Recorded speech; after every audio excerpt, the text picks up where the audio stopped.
In this interview, I meet up with Deirdre Morrison, who is the co-founder and program coordinator of Learn for Life Homeschool, a platform designed to help parents gain skills and confidence to help them deliver their kids' education. She has two teenage kids with whom she began her alternative education 10 years ago, and she firmly believes that all families should be supported in choosing the right style of education for the individual child. Let's welcome Deirdre.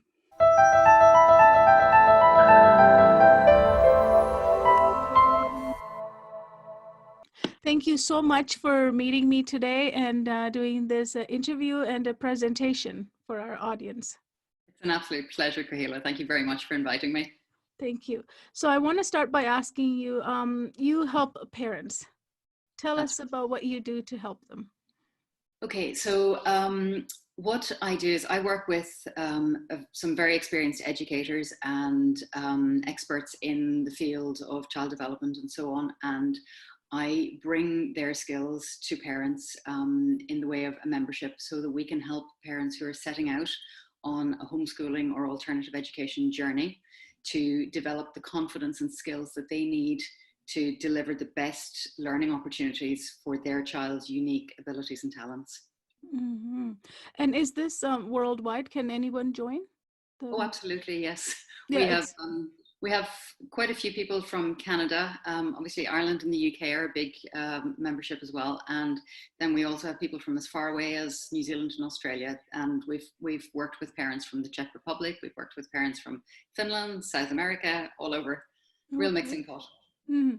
So you started this project because of after COVID, you saw a need for a membership site like this? Actually, no, we started this well before COVID. We just didn't know that this was coming. This kind of, well, who did, I guess. But one of the reasons that we started was I could hear and see parents, especially in the UK and Ireland, who found that their child was very unhappy in school for one reason or another. It might have been academic, it might have been social, but basically there were so many parents who were coming to us with what looked like, they were in a position where their back was against the wall. They knew that the traditional or mainstream school environment was not right for their child, but they didn't know what to do next. They very much lacked the confidence to do what they knew in their hearts they needed to do. So that's when I teamed up with Gabriel Knight, who has extensive experience in creating curriculum based on the individual child. And we put together the core teaching skills framework that would give parents that starting place for them to go forward and build the homeschool that would be right for them and their child. Mm-hmm. Okay, cool. So is this web membership site open right now? Yes. We had previously run the framework as a training course, but we realized after we'd done that a couple of times that parents needed a longer time to implement the framework and still have backup.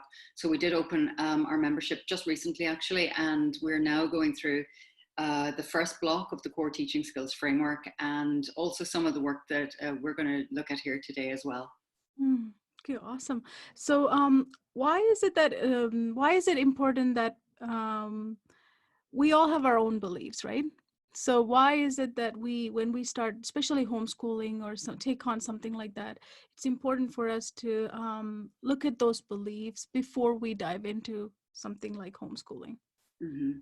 Absolutely. Some of the beliefs that we have, we're very conscious of.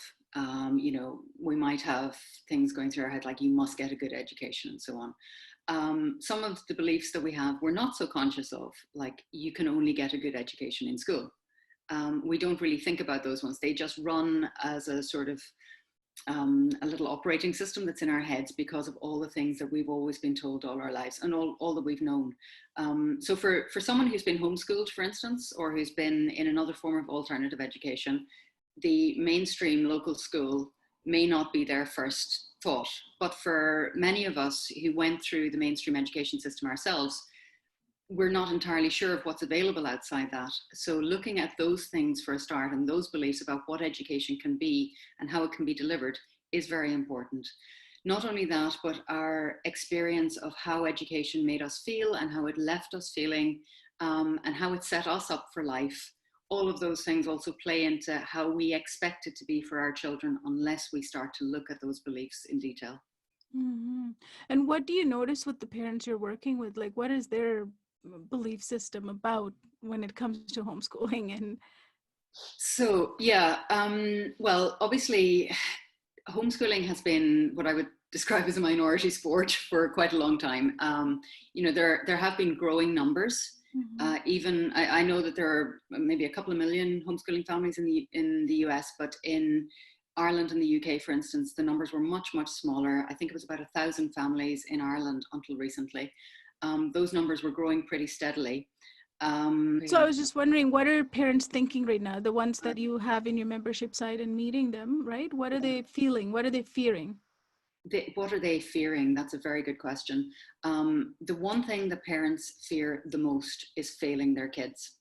They absolutely do not want to do something that they feel is going to damage their children's future happiness or success. And I think that's a universal thing for parents, isn't it? But now, of course, in these times when you have so many restrictions and changes and unknowns in the school environment, or like the people who'd come to us previously, whether it was their individual child was not happy in that environment, then they are faced with the decision: what do I do? Do I leave my child in that place where I don't actually feel that they are living a normal, healthy, happy childhood, or do I take on something that I don't really feel like I have the skills or the confidence to do myself? And where does that feeling come from? From our childhood, our belief system?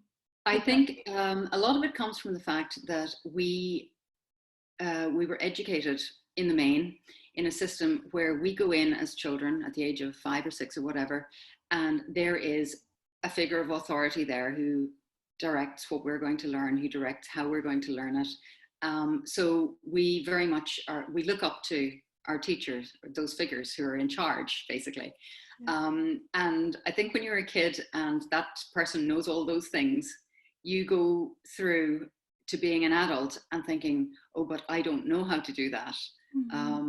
So a lot of parents feel that they don't know how to teach, and that there must be some magic recipe or something, or a qualification or something that you must have to be able to do that.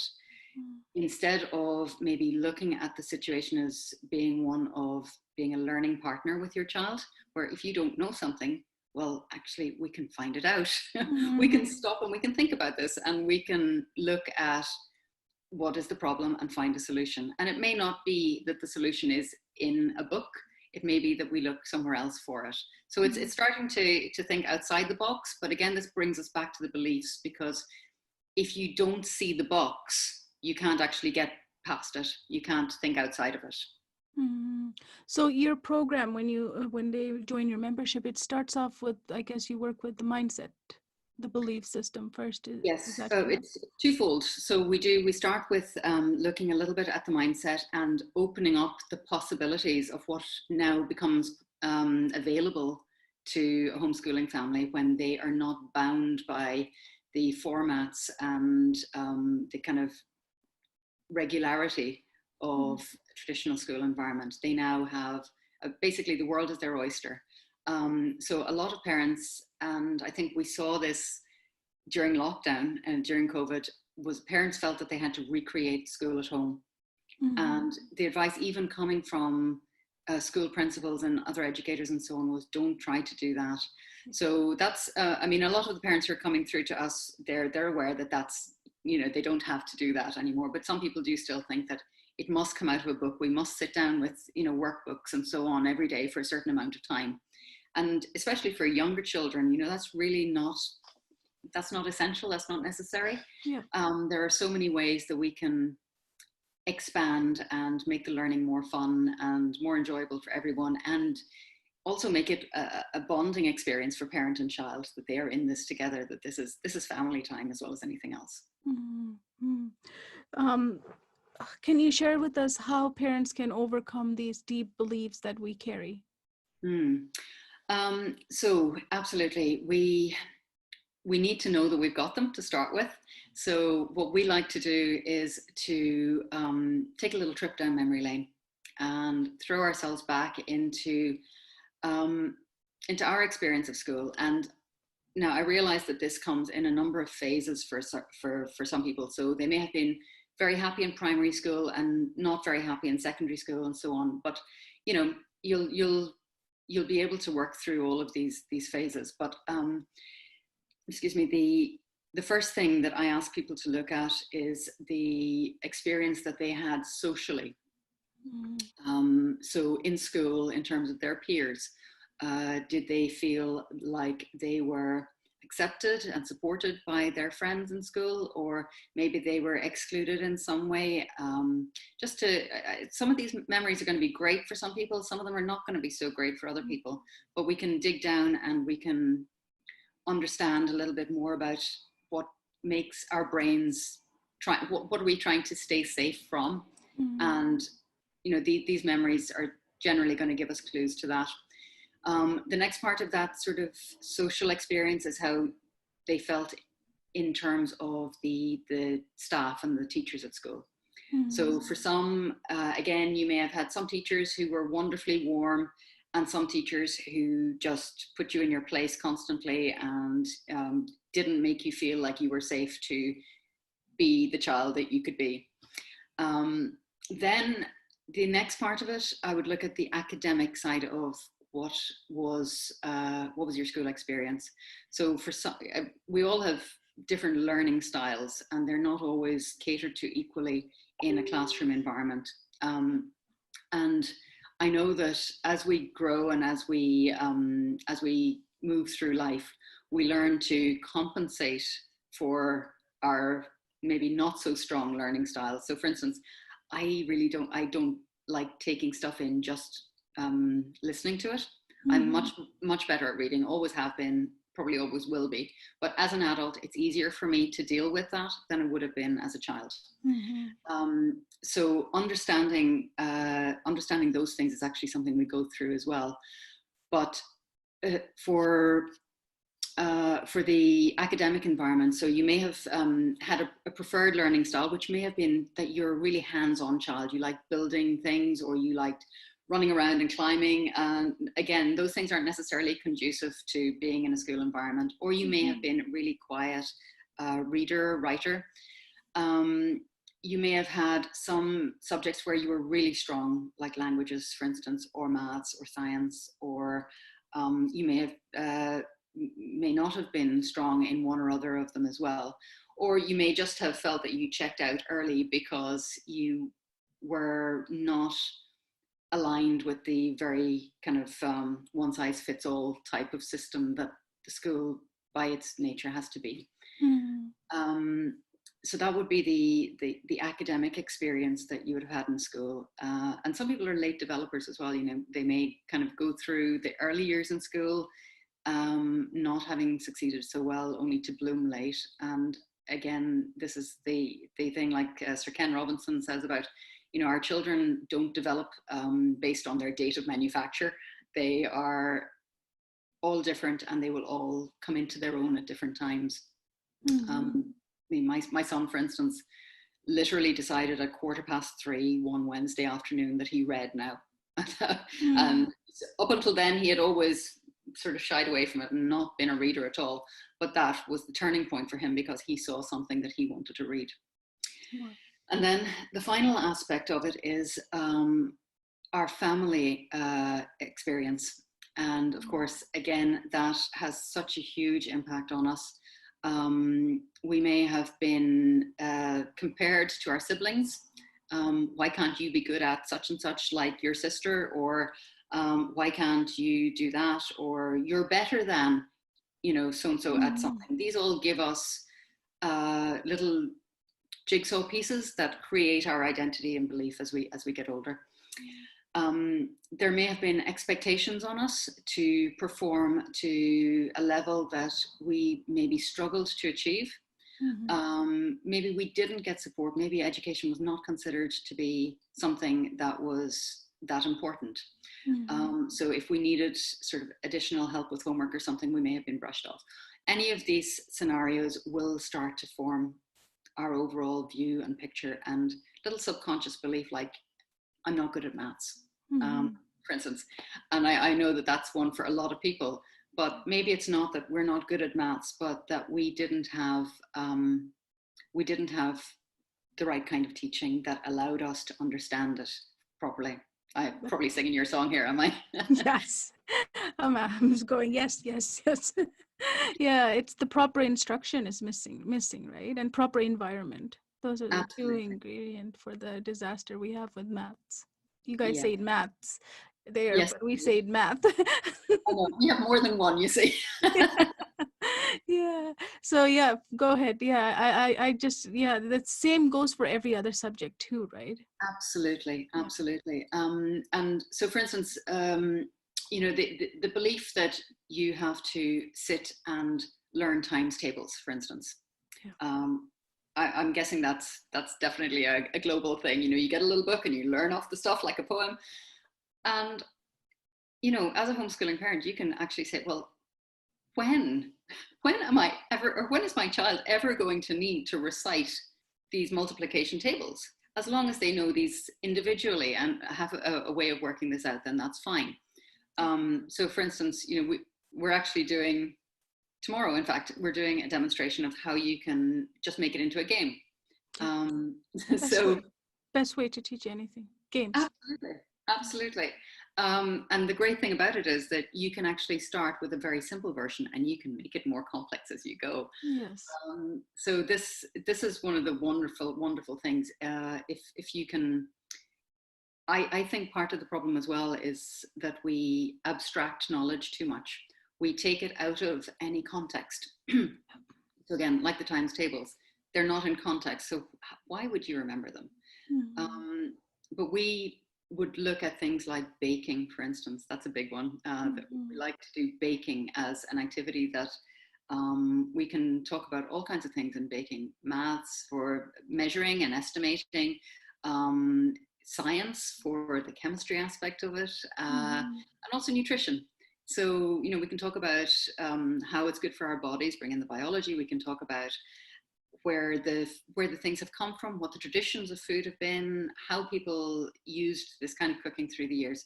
So there's so much that can be done from something that is simple and delicious. And we do it every day. Yeah, exactly. When you're home, it's the easiest thing. We can do it with our kids, right? Absolutely. And it's so much fun. I mean, who doesn't love baking as a kid? I mean, it's wonderful. So yes, that's kind of that. I'm just checking my notes here to make sure I haven't left anything out. But I think that is the guts of where we would start with looking at those expectations and trying to root them out a little bit.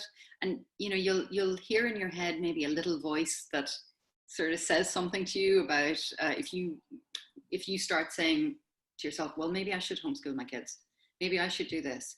And then it'll be that little voice that says, well, how are you going to do such and such? How are you going to teach them maths? You don't know enough about that to do it.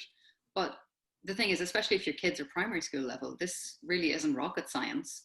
And there are resources like yours, and there are so many resources. There's never been a better time to find resources online for parents. To actually start and help their kids move forward through their education. And I've been talking to a lot of parents as well, this belief that they won't be able to get them through secondary level, or will they be able to go to university? And I've spoken to so many parents whose kids are like, oh no, he's got a PhD now. So, and they've taken them right through primary and secondary up to university level. So I think it's more than possible. There's so much that can be done. It's planning, right? And figuring out the laws and what are the requirements. And I think, and even like here, even if you don't go as a right after a high school year, if you don't go, but if you wait 1 year and you become an adult, then you can go as a mature student. Absolutely. And we're hearing now that homeschool kids are actually being headhunted by universities because they know that they're gonna be a little bit ahead. And my sister also teaches in a university, and she says that she can tell the difference. She can They're self-directed. They'll Exactly. be Yeah. self-directed. Yeah. Yes. They're Yeah. far better equipped to learn because a lot of their learning they've created themselves. They know how to find things out, and they're used to being part of it. They're not vessels into which information is decanted. They are actually part of that experience and part of the direction. Yeah. And when you're part of an institution like such as school, you're doing it as if somebody is forcing you to do it, right? Yes. Just following along a lineup even, right? When we line up our kids and they're just lining up because I'm told to line up, I'm told to sit down, I'm told to do math. When you do it when someone's told to do something, Yeah. there's a And that's a you're belief, or that's a system that you need to break through. exactly, Yeah. exactly. And that builds that fear because you're afraid not to do it. Yeah. There will be consequences if you don't want to do it. Yeah. So absolutely, it's these things and our experiences are definitely worth thinking about if you are in a position where you think that for some reason you can't or that you're not equipped to. The thing is that you as an adult have many, many skills. And if you've ever gone and got a job or bought a house or navigated your way through any of these life problems, then you have the skills to find out information, which is essentially what you're going to be doing as you work through an education with your children. Yeah. I think the first part for many parents is going past, like, how am I going to do this, right? There's a phase they have to figure out how am I going to, and then they go into that mind frame of, am I capable of doing this, right? Mhm. And Yeah, that's a big part to overcome, the capacity, my capacity. And that's where that belief system kind of drops in, I think, absolutely. from the past. And then, what I love, and I have so many good memories of seeing this, is that parents do come to us in that stage where they've made the decision. So they've got past that I don't know if I can. They've taken the step and decided that they're going to go for it. And now they are in that research phase where they're going, okay, well, what can I bring to bear on this? What can I use to create this education for my children, to create this education with my children? Hmm. Yeah. Did you have a slide that you wanted to show us, like Yes, how parents can overcome? There's yes, a I way do. that you teach it, right? To overcome Yeah. them. So this is one of the exercises that we go through in the first week of our membership. Let me see if I can share a screen here for 1 second. And this, I'm just going to put up this one slide because what I'll do is I will give you the PDF for this Okay, and awesome. make it available to people however that works for you. So can you see that? Yeah. Okay. So yeah, basically this is the skills and confidence matrix. So obviously at the top there you have when people have got a good level of confidence. Down at the bottom of the page where they've got low confidence. On the left we've got where they've got poor skills or perceived poor skills. And on the right where they've got good skills. So obviously you can be any combination of this. If you want to grade yourself on this sheet, obviously like on the far left, you would think I have absolutely no teaching skills whatsoever. On the right, it's like absolutely, I'm 100% my skills are fine. I'm probably a teacher. So somewhere in between is where most people will land. And again, for the confidence, a lot of people that I've spoken to would be quite low on that to start with. But the idea is that you want to go from maybe the bottom left quadrant of this graph. You want to find ways that where you can move up to the top right quadrant. Mm-hmm.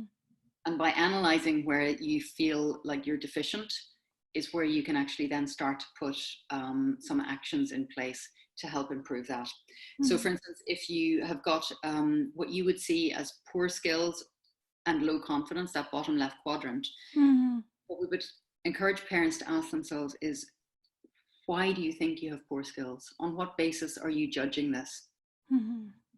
If you've never, if you've ever taught your child anything, then you probably have more skills than you are thinking about. And I'm not talking about academically. If you've taught your child to zip up their coat or to put on their socks or to feed themselves, you have been teaching them all along. You are their first and best teacher. so if, maybe you have skills and you haven't audited for them, you don't know what they are, you haven't actually sat down to think about or to list all the things that you've taught your child. Now, the other question I would ask people to consider here is, are your skills your only area of concern? Is that all you're worried about? Mm-hmm. And if it is, you can always enhance your skills. You can develop them. You can move on with things like that. And there may be other concerns there that would affect your confidence. And a lot of that can come from external sources as well. If you don't feel like you have the support of maybe family or partner, or even your peer circle, that can knock our confidence too. Mm-hmm. So the next thing, I guess, is where we have poor skills and high confidence. Mm-hmm. And that can be an interesting one. Mm-hmm. Again, same question: why would you perceive your skills to be poor? What steps can you take to improve them? And how can you maintain the confidence and enthusiasm? Because you might go into this feeling like, yes, absolutely, I can do this, and then find that there are some things that you had expected to work one way, which maybe don't work out for you. So how can you bring those skills along and bring them to match the confidence, rather than letting the confidence fall down to meet what you perceive as the skills? Yeah, I think that they're like, it's us saying that I'm not a teacher, right? But you don't need a teaching degree to teach your child. Absolutely, yes. I've heard that described as the myth of the teacher qualification. Yeah. That's a story for another day. So the next quadrant then to look at is the good skills and low confidence. So for instance, I was talking to a teaching assistant, a classroom teaching assistant this week, and we went through one of my sessions where I'd spoken to her about pretty much this sort of stuff. And I think her realization that she was probably holding back and worrying about things that she didn't need to worry about, because she's been in an environment where she has been effectively teaching professionally. So in a way, she is well placed to take this on, but still she hesitated. And some of that can be about how it's going to be being with your child all day, every day. Or, a lot of people, and many parents don't even want to talk about this, is, I don't know if I'll have the patience to do it. So this is a concern that comes up if, when you've been talking to people for a while and they're like, I just don't know if I would have the patience. So our confidence may not be so much to do with the skills, but more our personality and mindset. And again, these things can be helped by being aware of them, and also making sure that we have built in the elements of self-care that are required. For a lot of people, they don't, they're trying to keep on top of all the household stuff, all the education stuff, all these other things, and it wears them out very quickly. And I mean, you'll probably be quite aware of the levels of burnout for educators anyway. So this is one of the things that we're really big on in the membership, is that you've got to make sure that you've got your self-care in place, and making sure that you're pretty tough on yourself about making sure that you keep it going, because that's where those little issues can happen. And if you as the educator are burnt out, then you're not going to be doing a good job for your kids either. And then if we've got good skills and good confidence, that's wonderful. That is absolutely great. And you will be in a position where you will be able to deliver and develop on those, because these skills, there are so many basics in there, but you will be evolving with your child as well, and making sure that you are kind of thinking ahead, so that you know what they're going to be facing in the next sort of stage of their development, or the next stage of their education. And that's where you will put most of your focus in terms of going forward. So that's just a very simple starting point for people. Again, as I said, like if you land somewhere in that bottom left quadrant, to just try and think of those things. There's a sheet of prompts to try and think, what can I do to bring myself up to one of those other areas. Mm-hmm. I think this is this do you think these feelings that we have, these are from what we experienced, as you said earlier, right? From our own childhood and what we went through. Quite a lot of it, and also what we get from our circle now as well. Mm. You know, a lot of parents that I'm talking to don't feel like they have support socially, maybe even in the family. There might be one side of the family, for instance, might be thinking, okay, yeah, that sounds like a good idea, whatever you think is best for the children. And the other side of the family might have a very traditional view of what education must be, and will be resisting. And that's one of the other things that we have looked at, is trying to overcome that resistance and trying to understand where it's coming from, because it can cause so much heartache. You know, it can feel, if you are a parent who is deciding to take this on, who is deciding to kind of put your main focus on creating an education for your children, and you have maybe in-laws or even your own parents or your own siblings or whatever who's saying, well, you know, how are you going to do this? How can you know? It feels like a personal attack. Yeah. You know, it feels like they have no confidence in you, that they are doubting you before giving you a chance.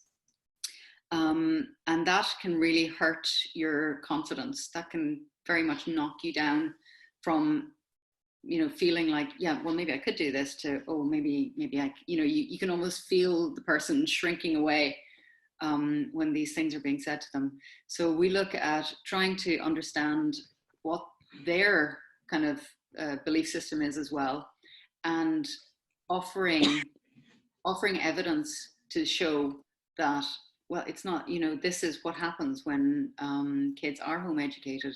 They are very erudite, they are very capable, they can go on and do what they want to do.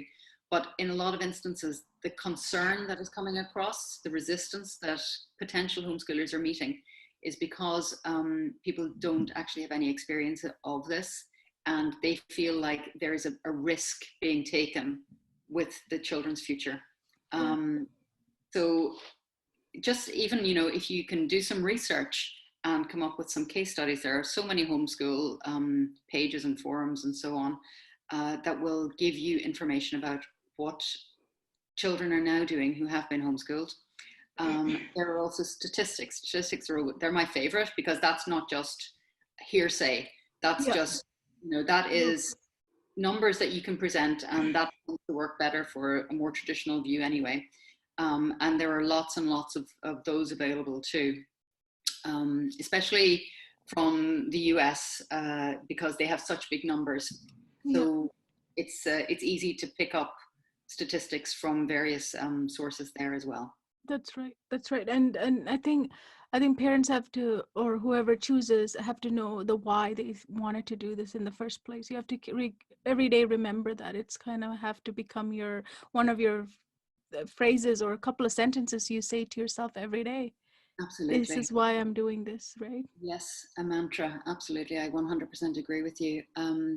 And, you know, there will be days when I feel very strongly for the parents who are great planners, who are very organized, and who have a time slot for everything, and everything in its time slot, because my experience of children is that they don't actually really go with that all the time. And I think for a lot of people, the real struggle will be to actually take it easy on themselves and their kids, and to not feel like they're racing against something. I've seen this as well, that, you know, parents have made the decision to take their child out of school for whatever reason, and it's like they're still running that race when there is no need to do so. Mm-hmm. How do you think a parent can overcome that? Because we're used to that, right? We're like, that's part of our conditioning. These are the beliefs that we must keep up, that our children must do something at a certain age. So trying to overcome this will actually, I mean, even, you know, I've seen experienced home or unschoolers who obviously just, you know, don't look at any kind of traditional methods of education. They really go for it in letting the child lead the learning process. And even they have days when they go, what have I done? Mm-hmm. So it really is a case of just remaining calm and understanding that there will be good days and bad days, and also the process of deschooling is one that we talk about as well. For the children, that helps if they've had a traumatic experience in school. There are no school activities for maybe 6 months, after school is after they're withdrawn from school. I think it's equally important for the parents, because in that time they start to see that children will kind of want to learn on their own anyway. Now, what they will want to learn will bring things up for the parents. So, for instance, if they want to spend a lot of time Minecrafting, the parent may think that that's not education, that they're not learning. But I can certainly vouch for the amount that my son learned through Minecraft. It can be a great learning tool. Yeah. And I know of another parent whose son went on to write a book about the science of Minecraft. Nice. So yeah, a lot of the things that you see them doing may not kind of at first glance look like they're learning, but if you dig down into it, if you get into it with them, I think that's one of the other things I would advise parents to do, is to become involved in what it is that their kids are doing in the deschooling period, so that they're understanding what's actually happening. Ask questions, try and be part of it, because that's really where the learning partnership happens. Yeah, that's good you mentioned that about the deschooling, because that's the time you can really study, even get to know your child. What they're free, because they're free, they will show you what their interests are. And then when you're ready to homeschool or unschool or whichever directions you go in, you'll exactly know what to put into place, right? Yeah. It's a good period of time. That's another, there's another resource that I'll see if I can get a link for that for you as well. We have an ebook, it's called Observing the Child. And it is about looking at the sort of things they do. And it goes, we go into a lot of detail in that as well, because you can learn so much from the child, even by the stages that they do certain things at. Some, for instance, you might have to cast your mind back to when your child was very small, if they're a little bit more grown up now. But, did they crawl or did they bum shuffle, as we call it here? Were they early talkers? Were they, what kind of food do they like? Do they like a nap during the day? All of these things that we can bring to bear as a part of the overall understanding of the whole child. Very important. So is there anything else you want to add to this slide for our viewers, like with this skills and confidence? I think it's very important that take the time to become aware, is what you said, right? It's the awareness is the first step. The awareness is the first step, yes. So the three areas for journaling exercises that we talked about at the start are to look back on your experience of school with your peers and the teaching staff, and how they made you feel, whether that was a good experience or a bad experience for you. Because one of the other questions that comes up a lot is every homeschooler ever, I think, gets this question: what about socialization? So that is something that we've discussed at length in our group as well, because there's this myth that socialization for children can only happen in a school environment, which is because they'll be with lots of other children. Yeah. But in actual fact, that is not the whole of socialization. And certainly for children up to the age of about 7, the family unit is so overridingly important. And what they're getting there in terms of socialization and learning how to behave and so on is probably more important than what they would get in a classroom. Yeah. The second of the 3 blocks of experiences to look at was your own academic experience and how that makes you feel about your capabilities now in terms of taking on a home education role.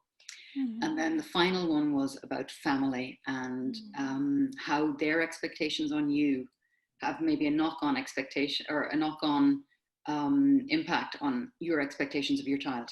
Yeah. Do you think that your child needs to get good grades in order to be a successful and happy person? Do you think that your child is maybe can only, for instance, be capable to the level that you were? So, I mean, I think parents tend to think that their children have more potential than them anyway, but just for the sake of argument, to explore all the options in that and what they might mean for us going forward. And then think about all of that, and then do something. This chart here that you presented to us, right? Go Yes, so through this and see where you are. absolutely. And the chart, it comes with a few kind of just little notes on the subsequent pages. So Okay, there will be perfect. for that to help remember where you were supposed to be, what you were supposed to be looking at. And of course, there will be other things as well that will pop into people's heads as they do these exercises, and definitely listen to those voices. Yeah. And do you recommend them going back to it, leaving it and going back? Because sometimes these are, as you said, it's going down your memory lane. They're not just going to come sometimes, right? That's true, absolutely. And reflective inquiry is something that, again, we talk about a lot. So you might put this idea in into your mind, and you might just make some notes or whatever. But Gabriel is a great one, and she always says, sleep on it. Just sleep on it and see what happens overnight, because your brain will start sorting through all these things, and you'll be amazed at what comes up in the space of a few days. You might remember things that you had long since forgotten, and start to understand something that maybe has always put you on your guard about doing something, but you know, the actual source of what has put you in that position has been masked for many years. Yeah. So what's the time frame should be for this? When within your program, you guys do this over weeks?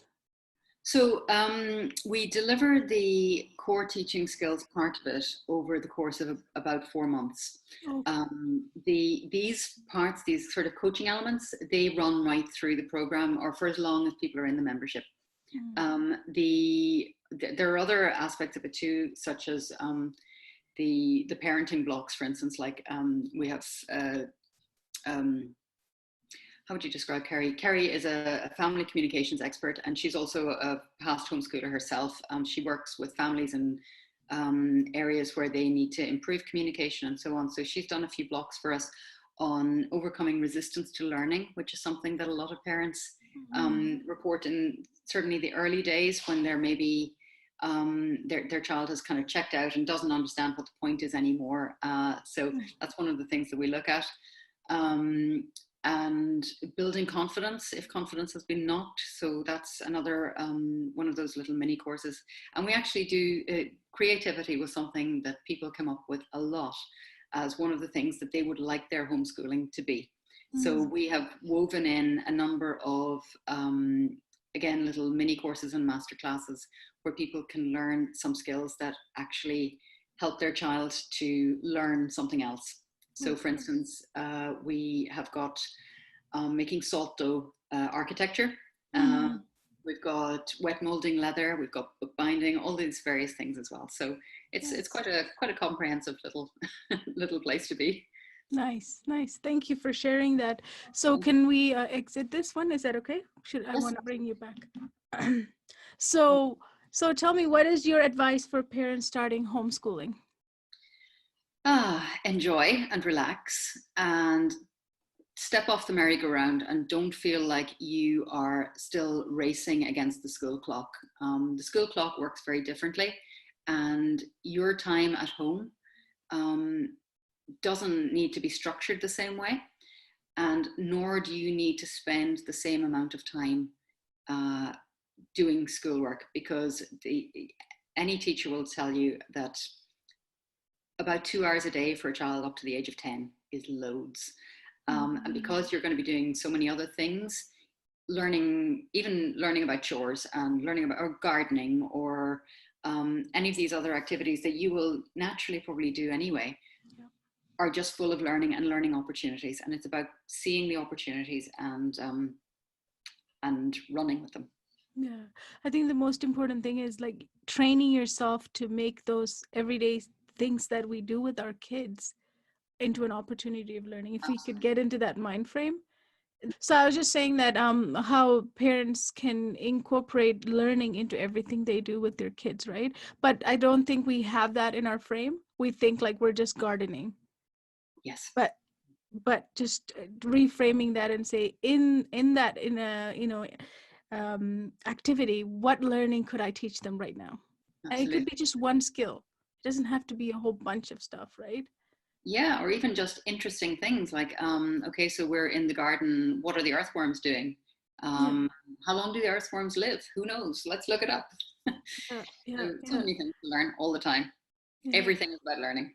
Yeah, I remember even my like one time my grandpa was showing me how to like shovel the dirt, and I accidentally cut one of the earthworm, and then I was like, oh no, right? But they grow, right? They Yeah. grow back. They don't die. He's like, no, he's not going to be dead. He'll Yeah. just get the body back again, and don't worry about it. But that's because I cut one and he showed. But that's how you learn, though. Even though it was a mistake, you take that opportunity to teach someone. That's how the our ancestors taught other people. That's how Yeah. we learned, Oh, yes. So much so. right? Yeah. You know, so many kids are entirely fascinated by bugs and things anyway. But as adults, we're like, oh no, that's dirty. Leave that alone. You know, Yeah. and I think we have to kind of get back to that sense of wonder about the things that are around us and how fascinating beetles are. And where do beetles live and what do they eat? And all those questions that children are always asking, that is their natural instinct to learn. And I think the best thing that we can do as parents is try and, especially in a homeschooling situation, is slow down to that level and Level. take the time to explore that with them, because that's where the love of learning is. And that's the one thing that we don't want to snuff out. Yeah. Yeah. Slowing down is the hard part because we It is. been racing for grades and the next level, pushing our kids to the next level, next level, next level. But it's just made by the system, right? Yeah. It's just a system. Yeah. It's And they just will get there. They will get there. Yeah, yeah. I've heard so many successful stories with homeschooling students going on to university or, becoming engineers. It doesn't matter. They'll become what they want to become if you provide that environment for them, right? It Absolutely. doesn't matter. It's at home or at school. But if it's working for at school, then that's great for some families, right? If some families want to keep their kids at school, it's fine. Absolutely. This is it. I mean, this is the other thing that we're always saying is it's about finding the right thing for your family and your child. Yeah. Um, and whether that is to go down the home education or alternative education route, or whether it is mainstream education, you know, there are some kids who absolutely love it. They are happy as, and to take them out of it would not help them. It wouldn't actually, it wouldn't give them that sense of security or any of the other things that creating a homeschool would do. So it is about that whole choice, and the child obviously has to be this at the center of that decision. Yes, yes. Thank you so much for all your input and ideas. And I hope you'll give us the link to your website and I'll Absolutely. put it up, and our viewers can look at it, and also about your membership site and the download that you created for them. Thank you so much, Kahila. It's been an absolute pleasure as always to talk to you, and I hope we'll do it again. Thank you very much.